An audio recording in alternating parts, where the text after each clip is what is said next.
بسم الله الرحمن الرحيم. الحمد لله نحمده ونستعينه ونستغفره ونؤمن به ونتوكل عليه ونعوذ بالله من شرور أنفسنا ومن سيئات أعمالنا من يهده الله فلا مضل له ومن يضلله فلا هادي له ونشهد أن لا إله إلا الله وحده لا شريك له ونشهد أن سيدنا ومولانا محمدا عبده ورسوله. أما بعد فقد قال الله تعالى في كلامه المجيد: أعوذ بالله من الشيطان الرجيم، بسم الله الرحمن الرحيم. يا أيها الذين آمنوا ادخلوا في السلم كافة ولا تتبعوا خطوات الشيطان إنه لكم عدو مبين. صدق الله العظيم. وقال تعالى: قل لن يصيبنا إلا ما كتب الله لنا هو مولانا وعلى الله فليتوكل المؤمنون. صدق الله العظيم. وجاء في الحديث الصحيح عن أبي هريرة رضي الله عنه قال: قال رسول الله صلى الله عليه وسلم: لا عدوى ولا طيرة ولا حامة ولا سفر، او کما قال رسول اللہ صلی اللہ علیہ وسلم. محترم حضرات، یہ جو مہینہ ہے یہ سفر کا مہینہ چل رہا ہے اور اسلامی سال کا یہ دوسرا مہینہ ہے، اور اس مہینے کے بارے میں زمانہ جاہلیت سے بہت سی باتیں چلی آ رہی ہیں. زمانہ جاہلیت کے جو لوگ تھے وہ اس مہینے کو بڑا منحوس سمجھا کرتے تھے، اور وہ یہ سمجھتے تھے کہ اس مہینے میں کوئی اچھا کام نہیں کرنا چاہیے. شادی بیاہ، کوئی تجارت، کوئی اچھا کام ہو تو ان کا یہ عقیدہ بنا ہوا تھا کہ اس مہینے میں نہیں کرنا چاہیے، اس لیے کہ یہ مہینہ جو ہے وہ صحیح نہیں، درست نہیں. یہ زمانہ جاہلیت میں چیزیں چلی آ رہی تھیں، اور بھی بہت سی جہالت کی چیزیں تھیں جن کو اللہ علیہ وسلم نے ختم فرمایا. تو اس میں سے ایک چیز یہ بھی تھی کہ سفر کے مہینے کو منحوس سمجھنا. یہ چیز چلی آ رہی تھی اور ان کے ہاں یہ چیزیں تھیں کہ وہ اس مہینے میں پرہیز کرتے تھے. اب چونکہ اس کا نام بھی سفر ہے اور سفر کے معنی خالی کے ہوتے ہیں، تو اسی لیے ہمارے دیہاتوں میں کہتے ہیں خالی کا چاند. اس مہینے کو کہتے ہیں خالی کا. بہرحال تو اس لیے اس مہینے کے آگے جوڑا گیا کہ سفر المظفر. اس مہینے کو کہا جاتا ہے سفر المظفر. مظفر کے معنی آتے ہیں کامیابی کے. تو اس مہینے کے آگے کی لوگوں کا جو یہ غلط عقیدہ بن گیا تھا کہ یہ سفر یعنی بھلائی سے، خیر سے خالی مہینہ ہے، تو اس کو کہا گیا کہ نہیں، یہ سفر المظفر یعنی کامیابی کا مہینہ ہے. تو بات یہی کرنی ہے آپ سے کہ ہمارے معاشرے میں بھی بہت سی ایسی چیزیں ہیں جو زمانہ جاہلیت سے میل کھاتی، جس کو ہم بدشگونی کہتے ہیں، نحوست کہتے ہیں، اندھ وشواس کہتے ہیں، یا بہت سے الفاظ، توہمات ہے، خرافات ہے. یہ چیزیں ہمارے معاشرے میں بہت چیزوں میں پائی جاتی ہیں، اور یہاں تک معلوم ہوا کہ ہمارے معاشرے میں جو ایمان والے ہیں، جو اپنے آپ کو مسلمان کہتے ہیں، اسلام میں داخل ہو چکے ہیں، وہ بھی بعض حضرات اس مہینے کو جو ہے نعوذ باللہ منحوس سمجھتے ہیں، اور سمجھتے ہیں کہ یہ مہینہ صحیح نہیں. اور بعض لوگ اس مہینے کے 13 دن کو کہتے ہیں کہ 13 تیزی، یعنی شروع کے جو 13 دن ہیں اس کو منحوس سمجھتے ہیں، اور اس کی دلیل یہ پیش کرتے ہیں کہ اس مہینے میں اللہ کے نبی صلی اللہ علیہ وسلم جو ہے بیمار ہوئے تھے، اور 13 دن تک آپ بیمار تھے، اس لیے جو شروع کے 13 دن ہیں یہ منحوس ہے. یہ لوگوں نے ایک چیز اپنی طرف سے بنائی، کہیں سے پھیلائی گئی. بہرحال اگر تحقیق کی جائے تو علماء کی تحقیق سے اور احادیث اور روایات سے تو یہ بات معلوم ہوتی ہے کہ اللہ کے وسلم بیمار تھے. جو آپ کی بیماری کے ایام تھے وہ 13 دن تھے تقریباً، لیکن یہ سفر کے شروع میں نہیں تھے، یہ تو سفر کے آخر میں تھے، اس لیے کہ اللہ صلی اللہ علیہ وسلم نے اس دنیا سے جب پردہ فرمایا تو 12 ربیع الاول کی تاریخ تھی، اور 13 دن آپ بیمار رہے، تو ظاہر سی بات ہے آپ سفر کے آخر میں بیمار ہوئے اور 12 ربیع الاول کو آپ اس دنیا سے رخصت ہوئے، تو شروع کے ایام تو ہو ہی نہیں سکتے کہ اگر کوئی یہ سمجھے کہ یہ شروع کے دن ہیں 13 تیزی جس کو کہتے ہیں، تو یہ تو ہو ہی نہیں سکتے ہیں کسی بھی لحاظ سے۔ تو بہرحال یہ چیزیں ہیں جو ہمارے معاشرے میں پتہ نہیں کہاں سے آئی۔ بنیادی چیز یہ ہے ایمان والوں کے لیے کہ سارے مہینے، سارے دن، سارے وقت اللہ کے بنائے ہوئے ہیں، نہ کوئی مہینہ منحوس ہوتا ہے، نہ کوئی دن منحوس ہوتا ہے، نہ کوئی گھڑی منحوس ہوتی ہے۔ یہ ہمارے مذہب میں ایسی کوئی چیز ہے ہی نہیں۔ اللہ علیہ وسلم کی تعلیمات میں کہیں آپ کو یہ چیزیں ملیں گی ہی نہیں کہ آپ نے کسی مہینے کے بارے میں، کسی دن کے بارے میں یا کسی گھڑی کے بارے میں یہ فرمایا ہو کہ یہ منحوس ہے۔ کسی کے بارے میں نہیں فرمایا۔ کوئی دن منحوس نہیں ہوتا ہے اسلام میں، کوئی مہینہ منحوس نہیں ہوتا ہے، اور نہ کوئی وقت منحوس ہوتا ہے۔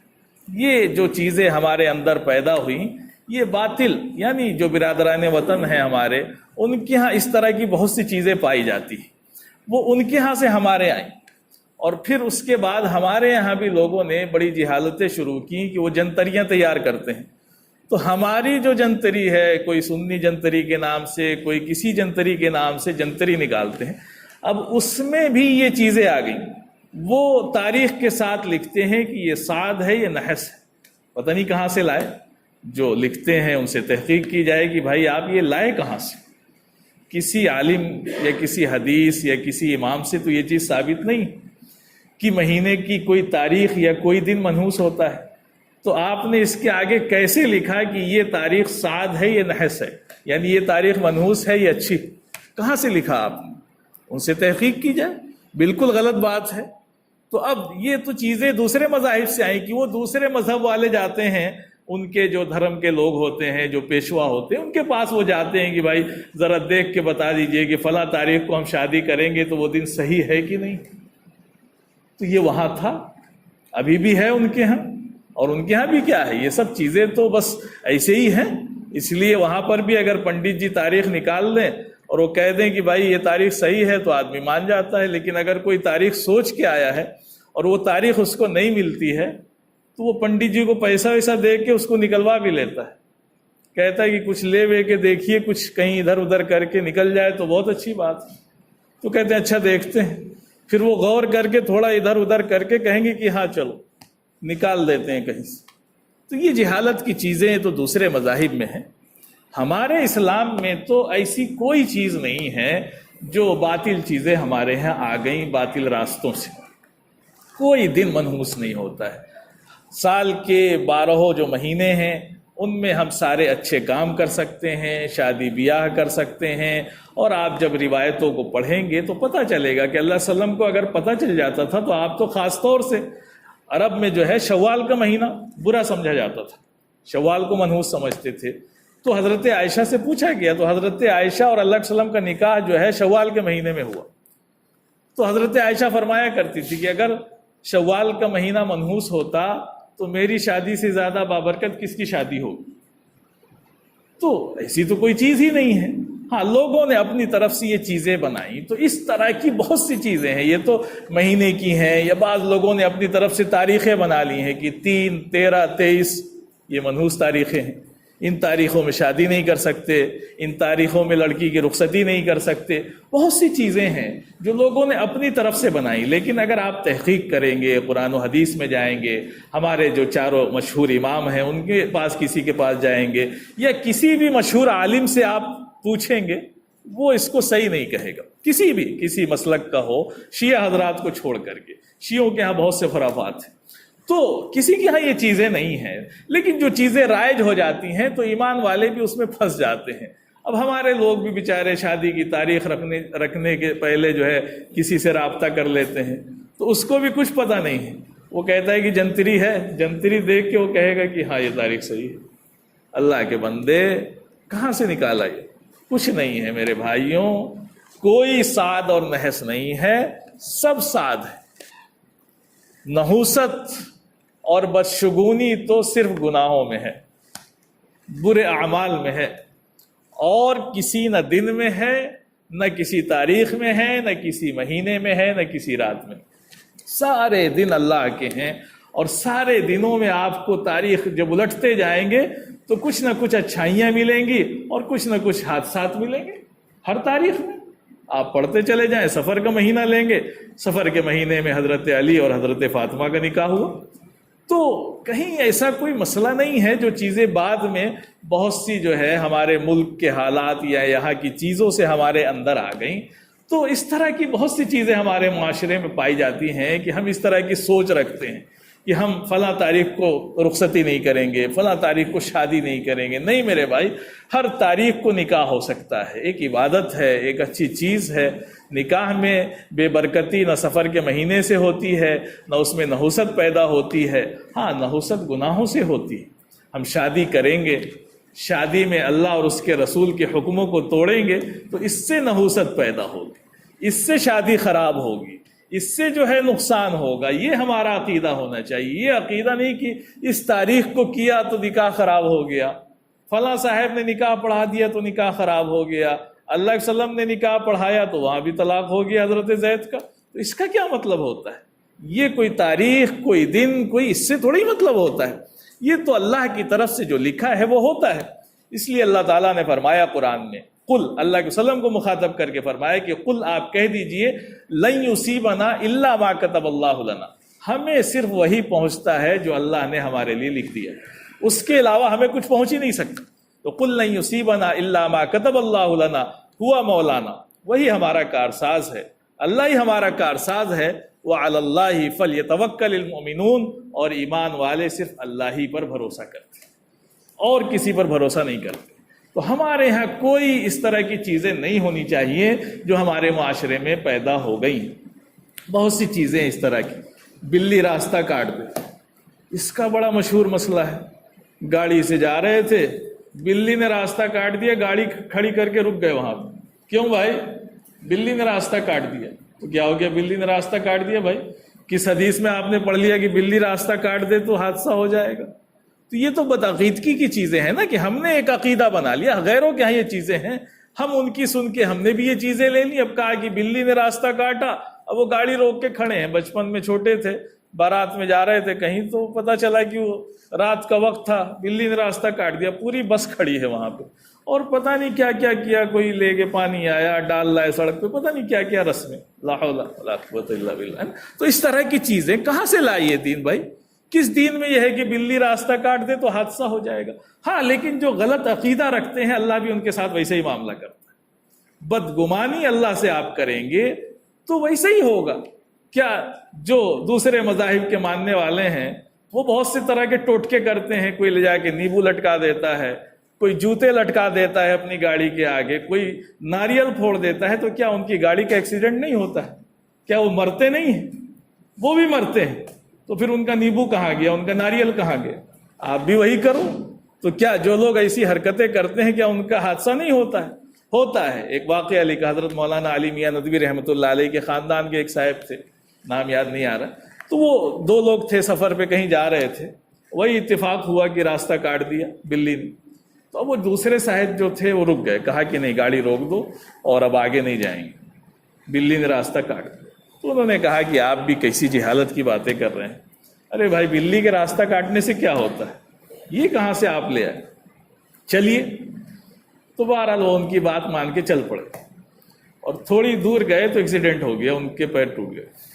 جو صاحب یہ کہہ رہے تھے کہ بلی راستہ کاٹ دیتی ہے تو حادثہ ہو جاتا، تو اب جب وہ تھوڑی دور چلے اور حادثہ ہو گیا، ان کا پیر ٹوٹ گیا، اب وہ بڑے ناراض ہوئے، کہا کہ دیکھیے ہم کہہ رہے تھے آپ سے کہ بلی نے راستہ کاٹ دیا ہے، آگے مت جائیے، آپ مانے نہیں ہماری بات۔ تو انہوں نے کہا بہت اچھی بات ہے، تو اب آپ یہ بتائیے کہ ہمارا پیر کیوں نہیں ٹوٹا، آپ کا کیوں ٹوٹا؟ اب وہ بیچارے لاجواب ہو گئے، اس لیے کہ گاڑی میں تو وہ بھی تھے۔ تو پوچھا کہ اگر آپ کا پیر ٹوٹا بلی کے راستہ کاٹنے سے تو ہمارا کیوں نہیں ٹوٹا؟ تب ان کے پاس کوئی جواب نہیں تھا۔ تو یہ تو ہے، اللہ کے ساتھ جیسا گمان رکھو گے ویسا کر دے گا اللہ۔ تو آپ اگر اللہ کے ساتھ ایسے گمان رکھیں گے تو اللہ بھی ایسے ہی کر دیتا ہے. کہتا ہے ٹھیک ہے جب تمہارا عقیدہ یہی ہے تو لو, اگر تم کو وہاں سے لگ رہا ہے کہ یہیں سے فائدہ ہو رہا ہے تو جاؤ وہاں, فائدہ تو ہو جائے گا لیکن ایمان چلا جائے گا, تمہارا فائدہ ہو جائے گا. تو یہ تو بہت سی غلط چیزیں ہیں جو ایمان والوں کے اندر آ گئی ہیں. بڑے واقعات ملتے ہیں. حضرت زنیرہ رضی اللہ عنہا ایک صحابیہ ہیں, پہلے باندھی تھیں, پھر حضرت ابوبکر صدیق رضی اللہ عنہ نے ان کو خرید کر کے آزاد کر دیا. بہت سے لوگوں کو آزاد کیا, ان میں ایک یہ بھی تھی. تو کافروں نے ان کو بڑا ستایا, بڑا ظلم کیا, جس کی وجہ سے ان کی آنکھوں کی بینائی چلی گئی. اب جب ان کی آنکھوں کی بینائی چلی گئی تو مشرکین مکہ نے ان کو بڑا پریشان کیا اور بڑا مذاق اڑاتے تھے. کہتے تھے کہ یہ ہمارے بتوں کو, ہمارے معبودوں کو برا بھلا کہنے کا نتیجہ ہے. یہ جو تم نے ہمارے معبودوں کے ساتھ کیا ہے, اسی وجہ سے تمہاری آنکھ کی روشنی چلی گئی. وہ پکی ایمان والی تھی, کہا کہ ٹھیک ہے, اللہ نے بینائی لی ہے, یہ معبود اور یہ پتھر کیا کر سکتے ہیں ہمارا. تو ان کو ان کی باتوں پر کوئی یقین نہیں آیا. انہوں نے بہت ان کو پریشان کیا. بہرحال پھر اللہ کا کرنا ایسا ہوا کہ ان کی بینائی پھر واپس آ گئی, اللہ نے واپس لوٹا دی ان کو, دعا کی انہوں نے. تو یہ چیزیں ہیں کہ اگر آپ اسی پر عقیدہ کر لیں, کہے کہ ہاں اسی وجہ سے ہوا ہوگا, آپ ڈر جائیں کہ ہاں راستہ کاٹ دیا تھا تو اب آگے بڑھے تو حادثہ اسی وجہ سے ہوا, تو ٹھیک ہے, یہ آپ کا عقیدہ ہے. ہمارا عقیدہ تو یہ ہے کہ کائنات کی کوئی چیز اللہ کے حکم کے بغیر نہ نفع پہنچا سکتی ہے نہ نقصان پہنچا سکتی ہے. صرف اللہ کی ذات ہے. ہم توحید کا عقیدہ رکھتے ہیں, اور توحید کا عقیدہ یہ سکھاتا ہے جو اللہ علیہ وسلم نے ہمیں تعلیم دی ہے کہ صرف ایمان والے اللہ پر بھروسہ کریں. اللہ کے علاوہ نہ کوئی ذات نفع پہنچا سکتی ہے نہ کسی کو نقصان پہنچا سکتی ہے. یہی تعلیم اللہ علیہ وسلم نے صحابہ کو دی, اور جس کے نتیجے میں بڑے واقعات پیش آئے, لیکن صحابہ کا ایمان بالکل ڈگمگ نہیں ہوا. وہ جمے رہے اپنے ایمان پر, اور مضبوطی سے جمے رہے, اور ہر چیز کا مقابلہ کیا. مشہور واقعہ ہے کہ جب مصر فتح ہوا تو مصر فتح ہونے کے بعد جو ہے حضرت عمرو بن عاص رضی اللہ عنہ وہاں کے گورنر بنے. تو دریائے نیل بڑی مشہور دریا ہے وہاں کی, اور ساری جو معیشت تھی اس وقت کی وہ اسی پر تھی. دریائے نیل کے بغیر کام نہیں چل سکتا تھا مصر والوں کا, کھیتی سے لے کر کے پانی تک سارا انتظام اسی سے ہوتا تھا. لیکن اس کا معاملہ یہ تھا کہ وہ سوکھ جایا کرتی تھی, اور جب سوکھ جاتی تھی تو وہاں کے رواج کے مطابق جو ان کا ایک عقیدہ بنا ہوا تھا اس میں یہ تھا کہ وہ ایک کنواری لڑکی کو سجا کر کے اور پھر اس کی بھیٹ چڑھاتے تھے, اس میں بلی دیا کرتے تھے, تب وہ دریا پھر سے چالو ہو جایا کرتی تھی. یہ تھا, چلا آ رہا تھا. اور جیسا ہم نے بتایا کہ جیسا عقیدہ ہوتا ہے ویسا کام بھی ہوتا رہتا ہے. تو ایسا ہی ہوتا تھا. لوگ ایک کنواری لڑکی کو سجا کر کے اس دریا میں ڈال دیتے تھے, موجیں آتی تھیں, وہ مر جاتی تھی اور ندی چالو ہو جاتی تھی. ہمیشہ ایسے ہی چلتا تھا. جب مصر فتح ہو گیا تو یہ مسئلہ حضرت عمرو بن عاص کے سامنے آیا. لوگوں نے کہا کہ بھائی ایسا کرنا پڑے گا, ورنہ تو یہ دریائے نیل جو ہے وہ سوکھ گیا ہے, پانی نہیں جاری ہوگا. تو حضرت عمرو بن عاص نے نہیں مانا, کہا کہ نہیں بھائی, یہ ساری چیزیں تو بیکار کی باتیں, اسلام اس کو نہیں مانتا ہے. بہرحال لوگوں نے بڑی ضد کی, تو اس وقت جو خلیفہ تھے حضرت عمر رضی اللہ عنہ, ان کو انہوں نے خبر بھیجی کہ ایسا ایسا مسئلہ آ گیا, اب اس میں ہم کیا کریں. تو حضرت عمر رضی اللہ عنہ نے 2 تحریر لکھی. ایک تو حضرت عمرو بن عاص کو جو گورنر تھے, اور ایک دریائے نیل کے نام خط لکھا.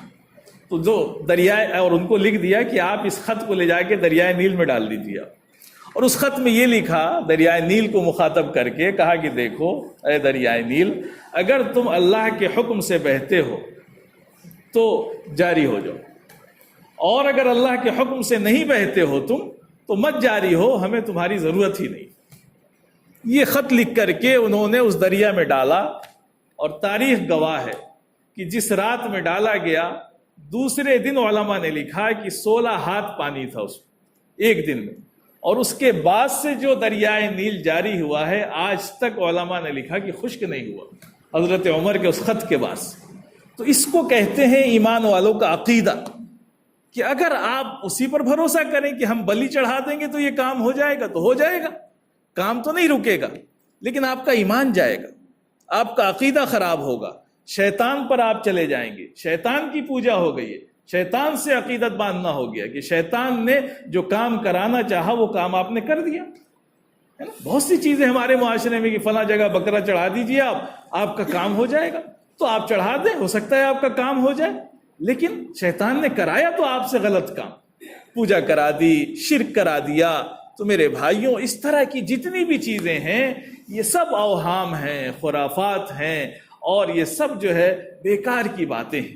ہمارے دین میں ایسا کچھ بھی نہیں ہے۔ اسی لیے اللہ کے وسلم نے حدیث میں فرمایا کہ دیکھو لا عدوہ ولا طیرہ ولا حامہ ولا سفر، فرمایا کہ لا عدوہ یعنی چھوت چھات کوئی چیز نہیں۔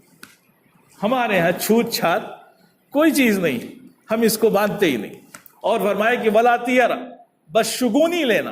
زمانہ جاہلیت میں یہ بھی ایک رواج تھا کہ جب لوگ کوئی کام کرنے جاتے تھے تو گھر سے نکلتے تھے تو پہلے جو کوئی پرندہ بیٹھا ہوتا تو اس کو اڑاتے تھے، تو اگر وہ دائیں طرف اڑا تو کہتے تھے کام ہو جائے گا، اور بائیں طرف اڑا تو کہتے کام نہیں ہوگا، وہ جاتے ہی نہیں تھے۔ یہ عقیدہ تھا ان کا۔ اللہ کے وسلم نے اس کی بھی کاٹ فرمایا کہ لا طیرہ، یہ پرندوں سے بدشگونی لینا یہ بھی کوئی چیز نہیں، یہ تمہارے دل کا ایک خرافات ہے جو تم کو کام سے روک دیتا ہے، لہٰذا اس کی وجہ سے کام سے مت رکو۔ اللہ کا حکم ہوا تو پرندہ جو ہے دائیں اڑ گیا، اللہ کا حکم ہوا تو بائیں اڑ گیا، اس کے اڑنے نہ اڑنے سے تمہارے کام سے کیا مطلب؟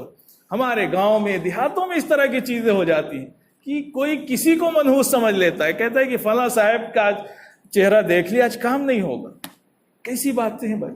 اس طرح کے عقیدے، ایک تو مذاق ہے، چلو مذاق کی بات چھوڑی ہے نا، لیکن ایک عقیدہ بھی ہو جاتا ہے۔ ہمارے نانیہال میں ایک صاحب تھے بیچارے، ابھی بھی حیات ہیں، تو وہ مشہور تھے پورے گاؤں میں کہ جس دن یہ جائیں گے ٹرین ضرور لیٹ ہوگی۔ اب ظاہر سی بات ہے اس طرح کی چیز، یہ تو زبردستی کا عقیدہ ہے نا۔ اللہ کی مرضی ہوگی تو ٹرین لیٹ ہوگی، اللہ کی مرضی ہوگی تو ٹرین ٹائم سے آئے گی۔ اب یہ کیا کہ آج فلاں صاحب جا رہے ہیں ہم نہیں جائیں گے بازار، کیوں؟ اس لیے کہ وہ جا رہے ہیں تو ٹرین ضرور لیٹ ہوگی۔ اب یہ عقیدے کہاں سے لائے، یہ چیزیں کہاں سے لائے؟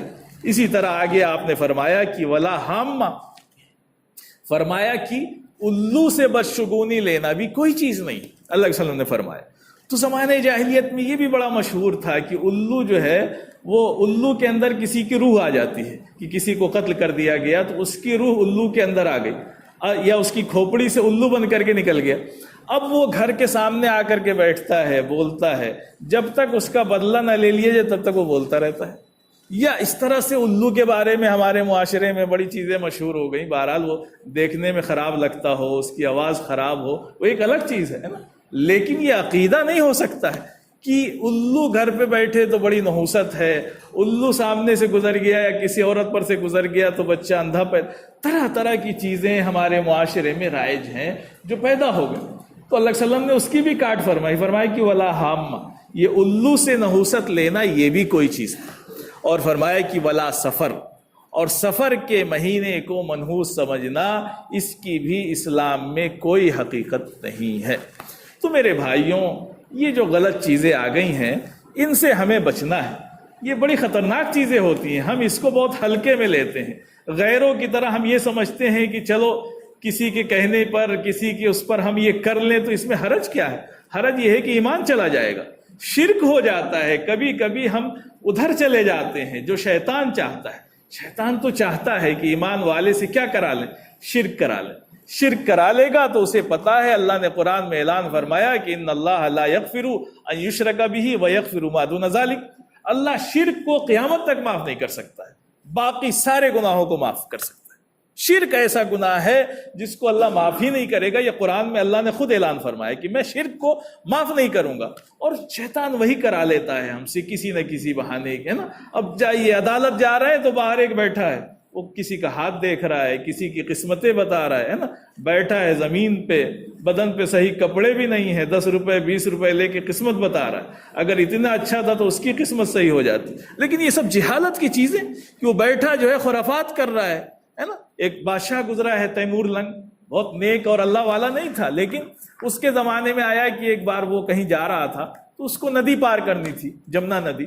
تو جو اس زمانے کے جوتش تھے انہوں نے کہا کہ یہ گھڑی صحیح نہیں ہے، اس وقت آپ پار کریں گے تو خطرہ ہے۔ اس نے کسی کی بات نہیں مانی، کہا کہ دیکھو ہم ایمان والے ہیں، توحید کا عقیدہ رکھتے ہیں، اور یہ سب نہیں مانتے ہیں کہ یہ گھڑی جو ہے صحیح نہیں ہے۔ پار کر گیا، کچھ نہیں ہوا۔ تو یہ ساری چیزیں ایمان والوں کے پاس آئیں گی تو یہ شیطانی چیزیں ہیں۔ تو میرے بھائیوں، ہم سب کے آقا جناب محمد الرسول اللہ صلی اللہ علیہ وسلم جو شریعت لے کر کے آئے، جو دین لے کر کے آئے، وہ بڑا صاف ستھرا ہے، بالکل صاف ہے، اس میں خرافات، توہمات اور اس طرح کے اندھ وشواس اس کے لیے کوئی جگہ نہیں ہے۔ ہم صرف اللہ کو مانتے ہیں، اللہ پر ایمان رکھتے ہیں،